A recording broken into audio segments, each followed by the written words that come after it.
What's up, guys? Welcome back to another episode of the A-Game. It's been an action-packed week this week from the Mountaineers. Join us as we recap this week in App State sports and follow us on Instagram at the A-Game Sports for weekly updates on App State sporting news and the latest on-set action. Mountaineer Spotlight host Jay Boyd joins us in studio, and stay tuned as we crown a very special Player of the Week this week. I'm Gray Salter. And I'm Austen Lopp. And this is the A-Game.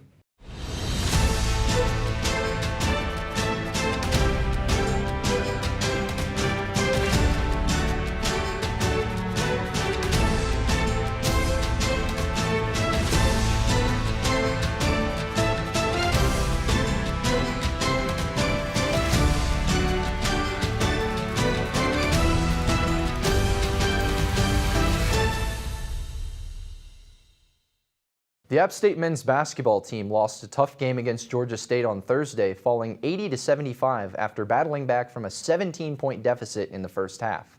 Mountaineer Tyrell Johnson tied the game 75-75 with 1 minute and 49 seconds to play, but App State was unable to close out the game, and a blocked three-point attempt with 9 seconds left sealed their fate. 4 Mountaineers scored in double figures, including Isaac Johnson, who posted his 7th double-double of the season with 13 points and 10 boards. Appalachian State got back into action on Saturday, but fell 92-69 in a disappointing performance against Georgia Southern. Justin Forrest led the team in scoring with 15 points, and Ron Shad-Shabazz, in a tough night from the floor, scored 12 points of his own, moving him into 10th place on the Sun Belt's all-time leading scorers list. App State will be on the road this week, playing Louisiana Monroe on Thursday and Louisiana Lafayette on Saturday. So, Gray, we had a long week of basketball this week. Let's go ahead and start with Thursday. What are a few things you took away from the game against Georgia State? Well, against Georgia State, I thought the three-point defense from App State, which we've highlighted a lot on this show, was actually stellar. It was really good. I think Georgia State only shot 50% from three. They only made 6 or 7 three-pointers the whole game, which was below their season average. They're a very good three-point shooting team, and that helped App never get too separated from them, even when App wasn't scoring great. They could hold their own because they weren't allowing three-point buckets at will. They also, App shot pretty well themselves. They shot 50% as a team, which was much better than the clip they shot at on Saturday. And I was also, Austin, very, very impressed with a lot of the role players that stepped up in that Thursday night game. A lot of guys contributing great minutes. Isaac Johnson obviously getting that double-double once again. But one of the guys I was really impressed with was Mike Bibby. Mike Bibby came in off the bench, played a lot of minutes. State was running a full-court press from a lot of that game, and he was having to be called upon to break that. He also was 3 for 4 from behind the arc, a big playmaker for the Mountaineers in that one. I was really, really impressed with Mike Bibby during that game. App did struggle with certain areas of their play, though. 15 turnovers definitely hurt them, and Shabazz's ISO play at the end of the game to try to win really hurt me inside, man. I was hoping for a nice draw up. We're going to talk about it with Jay, but I don't know. I really felt like there was a better play for them than that one at the end, but they couldn't get it done, and Thursday night was definitely tough for them. Yeah, no spoilers, but there definitely seemed to be a little bit of an extra option, a better option there at the end of the game. And coming in later on Saturday versus Southern, and again, we talk about this a little bit with Jay as well, but they had a horrible shooting percentage on Saturday against Southern. Absolutely abysmal, 32.1% from the field, and the long range wasn't any better. They went 4 for 25 from three-point range. That's just, that's not going to get it cut. Georgia Southern is the third best team, or the second best team in the Sun Belt according to record. So I feel like if you are coming into a game like that, a rivalry game, you have to be able to shoot, and they obviously weren't able to do that. Mm-hmm. On top of that, 16 turnovers. They shot a lot of free throws in that game, a lot like what we saw against Coastal, and they just didn't have. I believe they went 68% from the free throw line. 28 of 41. Yeah, it was. They shot 41 free throws, and just they just got buried into this really, really bad hole early in the game in the first half, and they trailed by as much as 17 throughout the game, and they never really were able to get their foot up and do what they needed to do to start chipping away at the lead. Mm-hmm. And they were out-rebounded in the first half by 11 rebounds. That'll put you in a hole. That's going to do. I mean, that right there, that's going to do it. And the team just looked flat in general. I mean, we saw Isaac Johnson get a double-double against Georgia State, mm-hmm. and then come back, and the whole team just looked deflated. They looked like something was wrong. And again, we'll talk about this a little bit later, but I think it had a lot to do with what coming out of that game on Thursday for sure. So this week, App State has two big road games Do you want to go in on those a little bit? Yeah, absolutely. So Appalachian State does have those 2 road games this week, and it's going to be tough coming off of some tough losses this week to transition into that week, but it's something that App State definitely has to focus on and be optimistic about. They've played both of these teams already. You do consider App has a 1-11 record on the road, 1-14 if you include neutral site games, which are technically road games as well. But they played ULM already this season. They won 85-84 last time out. That was a game where Justin Forrest scored 32 points, really got his own from the floor. That game was at home, where App clearly has been more comfortable, but that has to make you optimistic going into that game this week. They also have played Louisiana already this year, and that was an absolute rout. That was a 104-77 win for the Black and Gold, and 5 different Mountaineers in that game came up in double-digit figures in the points column. So definitely something to look forward to for App State headed into this week, and maybe some confidence to build on when you consider those previous matchups. But join us after the break for a brand new Q&A game, a recap of baseball, tennis, and women's basketball. Stay tuned. I'll never forget the day our landlord called and said, "Read your lease. No pets allowed." My owner tells him my dog ate the lease, but that didn't work. And now I'm stuck in a shelter. But this pit bull is ready for a new crib. I'm loving, loyal, and play well with others. So don't be intimidated by all my muscles, because the biggest one I have is my heart. That's right, I said it.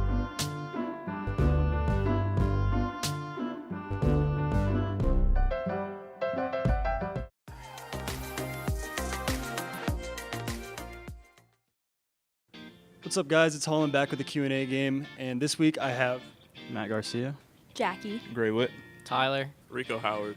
So your first question, since spring training starting up for the MLB, can you name all 9 positions on a baseball field? No. Can you try? No, but I can get some of them. I don't, but I can try. Yeah, catcher, pitcher, first, second, shortstop, third, left, right, and center.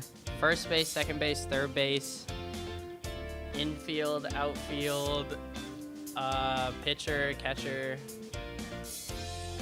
You're close. You're getting close. How many more? Is it one more? You said infield, right? Yeah. There are 4 infield positions. Oh, I have no clue then. We got midfielder, second base, third, pitcher, first, outfield. Does that count? It's kind of general, but I'll give it to you. All right, Holland, not gonna lie, I Googled this before, but I'm gonna try. So, infielder, outfielder, catcher, pitcher, first base, second base, third base. That's about it. I tried. You tried. First base, second base, third base, catcher, pitcher, left outfield, right outfield, center outfield, and shortstop. That's impressive. You didn't even skip a beat. That's incredible. For your second question, since March Madness is coming up and it's a bunch of rivalry games for a lot of teams, especially in the ACC, since Duke Carolina was the other night, what do you have a favorite in-state college team, or do you have one outside of state? I'm a Carolina fan. UNC Chapel Hill. Chapel Hill. Chapel Hill. I'd say Duke right now just because they have a really exciting team with some top prospects, so they're just fun to watch. So I'd say Duke right now. No, I'm a big App State Mountaineers basketball fan. You're big on the loyalty here. You don't mess with anybody outside. Absolutely not. And then for the last question, for the lesser known or less popular sports here at App, so outside of football and basketball, which one would you be the most interested in playing? Golf. Golf, why's that? That's what I played in high school and just miss playing it now. Awesome, so you do it for the nostalgia factor? Yeah. I play tennis, so I would choose that sport, but yeah, I think tennis is probably my favorite out of all those. I played tennis in high school, so I'm just going to go with tennis. I'd probably say hockey because I played hockey for 9 years. I played field hockey for a long time, so probably field hockey. That's awesome. Well, that's been this week's Q&A game. Back to you guys. The Appalachian State baseball team had a tough start to their season, losing all 3 games on the road last weekend against the Tennessee Volunteers. Despite the losses, a young App State team looked solid at the pitcher position and will look to build on that throughout the duration of the 2019 season. The App State men's tennis team fell 7-0 against Furman on Saturday, losing all 3 doubles matches and all 6 singles matches. The App State women's tennis team also lost 7-0, falling to the number 2 ranked North Carolina Tar Heels on Tuesday. The Mountaineers were unable to win a single match against a Tar Heel team that boasts 3 nationally ranked players. The App State women's basketball team fell 85-75 against Georgia State on Thursday, despite hitting a season-high 14 three-pointers. Mountaineer Ashley Polasek led the team with a career-high 27 points, with 21 of those coming from behind the arc. But it still wasn't enough to get the win for the Appalachian State Mountaineers. The Mountaineers bounced back against Georgia Southern on Saturday, defeating the Eagles 70-52. The Mountaineers are 11-0 this season when holding their opponents to 70 points or less. Tiara Wilson led the team with a season-high 18 points in her second straight start for App State. Ashley Polasek scored 17 points in another impressive performance, and Lainey Gosnell shot 7 of 13 for a total of 15 points. The Mountaineers will look to build on this win next week against University of Louisiana Monroe on Thursday and the University of Louisiana Lafayette on Saturday. After the break, Mountaineer Spotlight host Jay Boyd joins us in studio. Stay tuned. Me and my boy Matt had it good. He had catnip that was off the hook. But one day, he brings a girl home, and she's allergic to cats. Every sneeze was a nail in my coffin. Now I'm in a shelter. It's decent, but they don't even have Wi-Fi.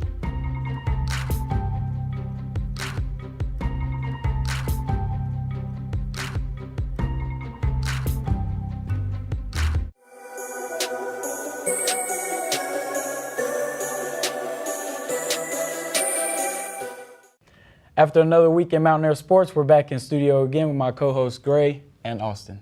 App State women picked up a good win in that second matchup against the Georgia Southern Eagles. What did you see in that matchup? Well, I think what we're seeing from this women's team is everything that we've expected. They've dropped a little bit further in the standings when it comes to the conference, but if you really look at the statistics, they're a very middle of the pack team offensively and defensively, and we saw a lot of that in these games that they played this week. They did things like, setting team highs for threes.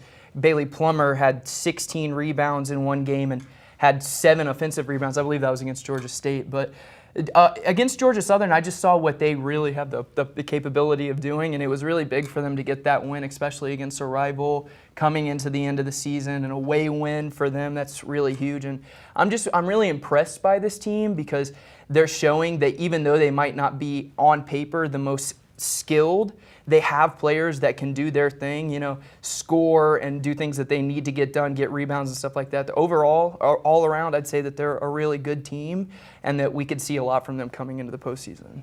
I think the away win is the highlight for me there. That's a big deal when you can get a win on the road, especially for, you mentioned, a middle-of-the-pack team trying to fight for that seeding going into that Sun Belt tournament. Everybody knows it's about the Sun Belt tournament, so every win now counts.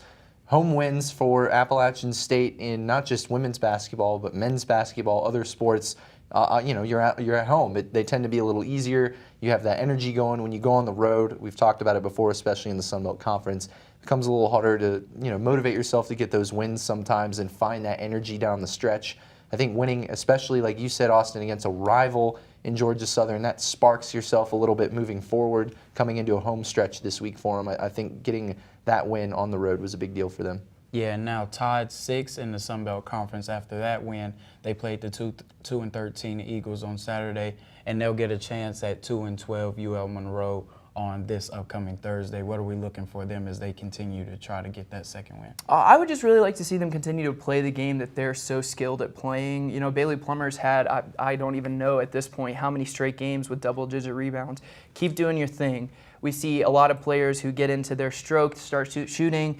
They're making threes. I'd really like to see them continue to do that. I think that there's a lot that they could definitely expand on, especially if you take a look at some of those statistics. Their assist numbers are a little low. I'd like to see them moving the ball around a little bit more, but like Grace said earlier, coming into this point of the season, everybody's thinking about that tournament and where you're sitting at right now. You need to figure out if you're good with where you're at right now, or if you want to pull out a couple more wins to maybe get into a better position. But for right now, I think what they really need to focus on is just playing your game, do what you can do, and I don't think that they should have many problems. Speaking on the Sun Belt tournament, I think App State women right now are trying to get the best road possible that they can have through that tournament. Absolutely. Those two teams they play at home this week are both wins that they should get on their schedule. They're good enough to win. I think on paper, a lot of people are going to be picking App State to win, and you're at home, so it's your game to lose for Appalachian State women this week, Thursday and Saturday. They win those two. I believe that makes 3 straight for them. That would be a big deal in, like we've been saying, a middle-of-the-pack team in a very tight race. You get 3 back-to-back wins. You get 2 fairly, you might say easy wins at home. That's something you need to do if you're planning on making a good run and carving out a solid path for yourself come Sun Belt tournament time. And come to the other basketball team, the men's team.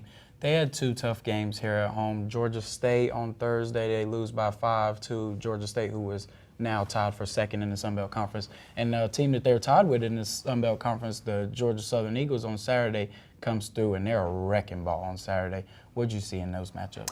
Well, coming into this week, we knew how important these games were going to be, but not only, we knew how tough they were going to be as well. These were 2 wins that this team really needed to pick up going into this long away stretch. We know they struggle away. A lot of things that we saw in key wins we definitely didn't see here. We had, I believe it was 4 guys against Georgia State get into double digits. Yeah. I think it was only 2 against Georgia Southern. Yeah. Against Georgia Southern, we saw the same issue we saw against Coastal. Luckily, we were able to get away with a win from that, but here it wasn't the same. We shot 41 free throws and went 68% from the line, something along those lines. If you are getting 41 free points, free opportunities for points, and you are only hitting a little bit over half of those, and then you're having these huge blowout losses, doesn't really seem to be much of a question.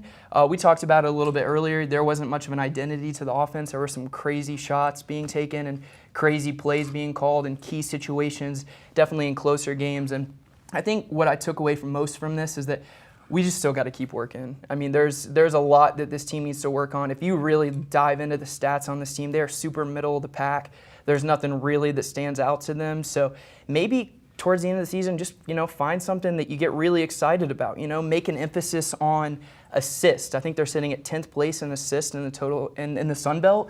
Make an emphasis on that. Isaac Johnson is leading the Sun Belt in rebounds, but App State sits in 10th place in total team rebounds. You got a guy getting the most rebounds in the conference. That's something that the rest of your team should really focus on, I think. So just, look at what you got, look at your parts, and maybe try to emphasize them on a little bit. Just, that's what I took away from this week is at this point, just try and get a little bit better on smaller things. And Gray Austen hit on it. There were a couple of plays at the end of that Georgia State game that might have had some App State fans scratching their head a little bit. You would like to see the ball be able to move around, but with them only having Justin Forrest and Ronshad Shabazz to be their most viable scoring options most of the time, it seems hard to do that. How do you think they can mix it up?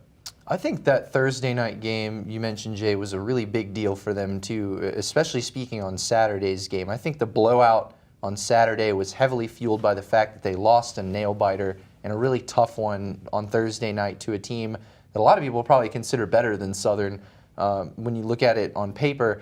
As far as the last minutes of that Thursday night game, obviously they were trying to get Ronshad Shabazz a good look to take that shot. He's been the man for them this season. Justin Forrest obviously was the second option on that play. The play, though, never really freed up anything. State was ready to be there to cover those 2 guys specifically for that moment. 20 seconds left on the shot clock. There's really only 2 names that come to mind when you're playing App State immediately. For me, I would have looked at maybe some of the other guys that night who were hot, who aren't necessarily your leading scorers, the guys the other team's expecting you to get the ball to, but guys who have shown within that setting, within that game, the energy of that atmosphere that night, that they're ready to show up and hit a shot. For me, it would have been Mike Bibby. Bibby was 3 for 4 on the night off the bench, had 9 points. He had tons of minutes, though, was really playing as a great game manager. Everybody was expecting Shabazz or Forrest to get that ball. I would have maybe loved to see Mike Bibby get that ball on the opposite side on a swing play, get an open look from a double team coming on Ronshad Shabazz or something like that. But what's in the past is in the past. You have to move forward. That Saturday game, they just looked deflated, and that's what I meant by I think Thursday night was a big deal when it came to both games this week. They shot hardly 32% from the floor as a team. I mean, you can't expect to win games when you can't even crack 40% shooting as a team, let alone hardly even breaking 30%. And in that same game, they tried to shoot their way back into it because they got down by so much, and it ended up resulting in a lot of really ill-advised three-point attempts. They were 4 for 25 from downtown in that game, which was, I believe, 16.5% from the three-point arc, which, I mean, just kills you when you're trying to rack up points in a deficit like that. And they just really never found a consistent stride. I think at one point they brought it down within 9 or 10 points in that game on Saturday, but it just never got better than that. They couldn't hold on to momentum for more than 2-3 minutes at a time, and I think Thursday night's devastation in Holmes Center was a big part of that on Saturday. I agree, and I think a lot of what this team has been looking for was that spark, that big win that's going to push them to the next level, and it hasn't come this season. And I think Thursday night was. I agree. I think Thursday night could have been that spark that really turned things against away. Number 2 in the conference, and then you move in on Saturday. And for me, I actually got the opportunity to call the game for WASU radio on Saturday, and my whole intro narrative to the game was, think about football season. Southern beat App in football season right after we got that top 25 ranking. We were on the road and they were the underdog. Here we flipped the script. It was App State, underdog at home, chance to get revenge against your rival Southern, and they come up short. And I think you get that win against State on Thursday night, you come into that Saturday game with a lot more If that confidence. doesn't spark you to win, then I don't know what would. Exactly. So, I mean, I think at this point, that spark might not, come at this point, and we just got to figure out how to get a little bit better. That's really what they should be using the rest of the season to do, because you're not always going to have that spark. That's maybe why they find themselves with such a difficult road record right now, is because that spark doesn't always come naturally. You have to make that happen sometimes. You have to find a way to motivate yourself, because it's not always going to come naturally. And the rest of this season, sitting in dead last in the Sun Belt and really not having a whole lot of room to move up too far at this point in the season, they need to focus on now is a time where there's really no reason to have motivation, but you got to find it anyway. And they can carry that into next year and really do work for themselves. It's just a matter of staying mentally tough through the grind at the end of this year. Sun Belt tournament, always a chance to make a statement for yourself. Anything can happen. Yeah, I think they need to spend the rest of this year just focusing on, we got to play good no matter what the circumstances are. Yeah. Absolutely. At 4-10 in the Sun Belt, they're trying to find that footing that they've been lacking all season, and the women on that one-game win streak trying to keep theirs going as they look forward to UL Monroe on Thursday. Join us after the break as we wrap up this week in App State Sports. Stay tuned. They call me Maxie, but I prefer tripod. I was your above-average four-legged homie, and then wham, bam, minivan. Some people pity me. Now that's lame. I still run, fetch, and swim. And the ladies love me. I'm the ultimate wingman. Just don't ask me to high five.